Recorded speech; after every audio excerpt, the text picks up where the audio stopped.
Wake up in the morning, what do I see? Dark clouds forming in the heavens over me. But I say hallelujah anyway, 'cause tomorrow's a brand new day. Tomorrow's a brand new day, and the sun gon' shine down on me. The long-awaited trailer for Go Season 4 Part 2 is finally here, and judging by the trailer, the storylines, plots and characters that we have on the chessboard, there is a lot that they need to wrap up in just 5 episodes, but soon, we're going to find out exactly how they end this particular chapter for Tariq St. Patrick. So, in this breakdown, we're going to be running through all the key details from the trailer, scene by scene, character by character, the plots and storylines, along with a few theories and predictions to go along with what we've seen for all things Power Book 2 Ghost Season 4 Part 2. Now they have also given us another synopsis for Part 2 in regards to what we can expect, and it reads: Tariq finds himself in an eerily similar situation, just like his late father, Ghost, stuck between a rock and a hard place, with a choice to leave the game or take over. Entrapped by Detective Carter, the Tejada family realizes their safety is not guaranteed. Monet fiercely fights for a family to become whole again, but is it too late? Noma is working her way to the top of the food chain. Meanwhile, her daughter, Anya, gets too close to the game, forcing Noma to think twice about her actions. So that's the description for episodes 6 to 10, unless they do spring us up a surprise and hit us with a few additional episodes, which is unlikely, but who knows.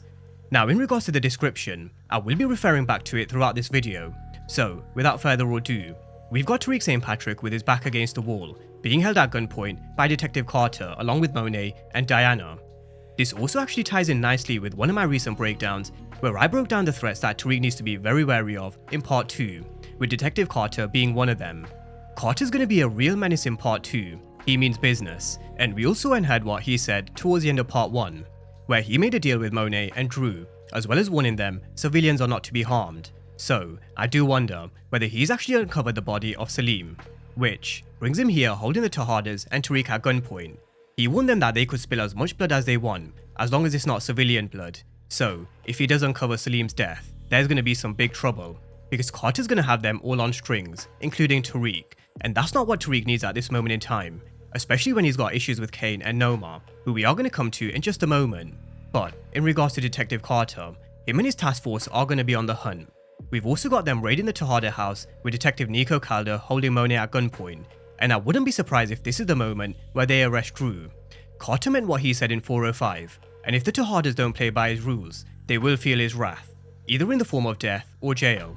So, that brings me over to Drew. It's no secret from the first teaser that we saw post 405, Drew was in jail. You could just tell from what he was wearing, and I genuinely feel like this is a message or a lesson for the Tejadas. If you step out of line, Carter has the power to lock you up, or even worse. So, Drew's gonna find himself in jail where he seems like he's gonna get himself into a scuffle with another inmate. Again, something I wish we saw more of with Tariq St. Patrick when he was in jail in Season 2. But who he's having a scuffle with and why, who knows. But we do know even though Drew will try and hold his own, Drew will find himself battered and bruised. Whether it's from another inmate or even prison guards, that remains to be seen. I mean, we all saw what Ghost went through during his time in jail, and how he was treated by Officer Clyde Williams. The same also goes with Kane in Season 1. So, it's not beyond the realms of possibility that Drew's actually being roughed up by prison guards rather than an inmate. Either way, it's going to be a real message for the Tejadas, and it's going to be really interesting to see how Drew deals with being locked up, being confined between 4 walls, where your control and freedom is completely stripped away from you. It's not going to be the first time where he's going to be governed by someone else's rules, but this is going to be different. So, let's see how Drew deals with this really tough test, and whether or not he makes it out, because I don't personally believe he'll be there for the entirety of Part 2. I do feel like he will eventually be released, but how and why, let's wait and see. Now we've also got our first look at the long-awaited return of Rashad Tate. What brings him back to the world of power, where he looks pretty disturbed? Could he perhaps be at a morgue, identifying his brother's body? And is that what brings him back to the world of Ghost? This is something we've spoken about in a lot of detail over the past few weeks post Part 1. Kamal Tate is a very good detective. He's been able to connect the dots from Roman Price to Marcus Iron Washington in just one conversation, a lead which was shut down straight away by Detective Carter, and it does make me wonder. Kamal Tate is a cop who will connect the dots. He's going to realize that something doesn't add up. And when and if the task force are keeping him on the sidelines or out the loop, I feel like he is going to uncover the truth, which is going to be a real problem for Detective Carter. So, Kamal Tate is actually on my death predictions list for part 2, and I do feel like his death is something that could bring Rashad Tate back into the world of power. Now if that is the case, you would also have to think that Rashad Tate would have a lot of questions, and we all know he's not going to buy the bullshit story that he's being fed to him by law enforcement. Let's not forget, he also used to work in law enforcement before he went into politics, so he knows full well who he needs to approach to get real answers that he's going to be looking for, and that's Tariq St. Patrick. So, as with Ghost, father like son, you can safely assume that Rashad Tate and Tariq's worlds will collide again. How and why? I think it's going to center around what happens with Kamal Tate, and I do think we are going to see a different side to Rashad Tate, which will be pretty intriguing to see. Now, we do have to stick with law enforcement, because they do play a heavy role in this teaser. So up next, we've got Detective Carter and his task force raiding what looks like maybe the Russians' bar, where they'll also find Effie. There was a big question mark in regards to who has Effie at gunpoint in the black and white teaser that we got post 405. So, I think we can safely say it is law enforcement. She is going to try and run, but she is going to come to a dead end. However, is it going to be a dead end for a character? I'm not too sure where they take Effie's storyline going forward. There is a bit of an air of mystery in regards to her character arc. I mean, towards the end of part 1 in both 404 and 405, she barely featured, but there will come a time where her character arc will be at the center of the storm, and I personally feel she will have some big decisions to make. Do law enforcement strong arm her into working for them? Do they threaten her future at Stanford? Just when she thinks she's finally got her way out and where she's got a place at Stanford, will law enforcement threaten to take that away from her? I mean, this is Detective Carter we're talking about, one of the dirtiest cops we've seen on Power, bar Jukebox, and we know he makes his own rules. Now it has also been teased that we will also see her mother at some point in part 2, so that is also another way Carter could potentially strong arm Effie. But I use the term dead end because if she works with law enforcement and everybody else finds out, she's dead. If she doesn't work with law enforcement, then I feel like they're going to threaten to take away her future she's worked so hard for away from her. I feel like it is going to be a real catch-22 situation. So let's see what her next move is and what she's thinking. Now moving away from law enforcement, we've got a couple of scenes which do seem like they are going to be from the same episode, which kind of do connect with each other. Diane is wearing the same jacket in a few of these scenes, where it also seems like she's on demon time herself, maybe even getting her first kill. Dressed in all black, she's picking something up and slamming it against someone. But who this is and why, let's wait and see. But just like Effie, I do feel like Diana's story will be at a crossroads at some point in part 2. We all know she is pregnant, but is this who Tariq is shedding a tear for at hospital? Could Diana be set to lose her baby, or even her life? Maybe even being caught in a crossfire in the war between Kane and Zion. We've got a couple of scenes with Kane really in the thick of the action. He's beating someone up in the street, where he'll also hold them at gunpoint. But Zion is a character that is going to really come in rolling deep in part 2. We all know he's not going to take too kindly to the defeat at the hands of Kane. His ego and pride will be definitely bruised because of the defeat he suffered on his own turf, where Kane pretty much made a mockery out of him. I mean, one of the biggest laws of power is respect. If you lose that amongst your organization, I mean, you're finished. So, this is Zion retaliating, and he is going to cause a real shitstorm, don't get it twisted. There is a reason why McLean said Zion is unpredictable, and I feel like we are going to see that side to him early in part 2.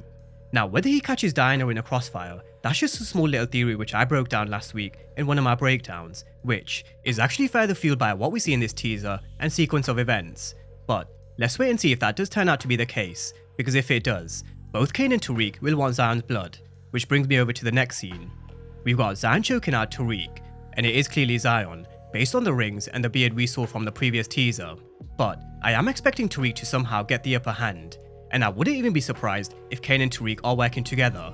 They might actually find themselves with something in common, and end up on a little mission to get rid of Zion, for more reasons than one. We've already been through the Diana theory, but we also know Noma will want Zion to be dealt with as well. We know Kane and Tariq have never really seen eye to eye, but sometimes a common enemy does bring you together. I mean, there are countless of other examples across Power, so I do think this is Zion who Tariq has at gunpoint, and I do think he will be dealt with, maybe even in episode 6. Now that also brings me over to the meeting between Tariq, McLean, Kane, and Noma. We all know Noma wasn't happy at the fact that Braden and Tariq continue to hustle behind her back, and that will need to be dealt with. Again, another reason why I think Tariq would help deal with the Zion situation, to try and get back in Noma's good books. However, we are going to see Noma getting close to Tariq with her signature knife, where no doubt, I'm sure she's gonna warn him to stay away from Anya. We've also got Tariq and Braden with what looks like them on Stansfield's campus, where there is a lot of activity, and also where we see Kane and Noma coming up behind them. But this beef with Noma and Tariq will need to be dealt with at some point, because there can only be one winner. What I feel like will be a big factor in who wins, which I think will eventually be Tariq, is Anya Covington. Just like the description for part 2 teased, Anya will get herself closer to the game, which makes Noma think about her actions. So, Anya will definitely be at the center of the chess game between both. It always comes down to me, my family, and a gun. Sometimes it always comes down to Tariq, his family, and a gun, and it will for others. We all know Tariq isn't shy when it comes to pulling the trigger, especially when it comes to protecting himself or his family, especially Tasha, who we do also see in this teaser. We know Tariq is going to do whatever he can to protect Tasha and his family, but I just can't help but think it might be time. Go Season 4 is coming to an end, and I do feel like the gloves do have to come off. If Tariq does continue to target Anya, and when she gets closer to the game, you can bet Noma's gonna try and target Tariq's family, and that means Tasha. So, let's see where they end Tasha's story arc, or whether it's one which will be kind of left wide open for her to maybe continue in another power show, which no doubt there will be one or two more. Now we've also got a couple of scenes with Braden. We've got him holding a piece towards someone, and also him in hospital. In regards to him holding this gun, I think the background gives us a clue as to where he is. He's in Elle's dorm room, and I fully expect this storyline with Elle to really mess Braden up. They've been setting the foundation in part 1, with Braden Pillar talking about their operation, and also her having sickle cell.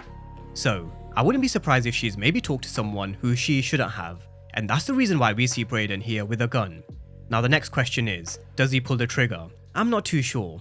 We all know he couldn't pull the trigger when it came to a very similar situation with Lauren, so who knows, especially because we've got him here in hospital, who could potentially be Elle, or maybe even his baby sister Rebecca. We all know she's having a really tough time integrating herself back into Stansfield, especially after the Western name was tarnished, so that's just a small little prediction. I wouldn't be surprised if this is Rebecca, who's maybe suffered from an overdose. Now last but not least, Davis McLean. We've got a couple of scenes with Davis where he looks like he's really under pressure, and I really do feel he's also another character whose storyline will also be at a crossroad, just like Effie, Diana's, and a few others. But in regards to Davis McLean, he just needs to be careful in terms of whose side he picks, because he will need to pick a side at some point. At the moment, he's in between both, with Noma quite literally, but we all know that doesn't end well in power. He's already lost his brother, his law license has been suspended, and he's also going through a divorce. But then again, never bet on a man who has nothing to lose, and I wouldn't bet against someone like Davis McLean, who knows how to survive and win. Survival of the fittest. That's what I do. Survive. In part 2, it is going to be all about survival of the fittest across the chessboard, so let's see who survives, who dies, and who goes to prison. Drop all your thoughts and predictions down below in the comment section, and as always, thank you guys for watching, and I'll see you next time.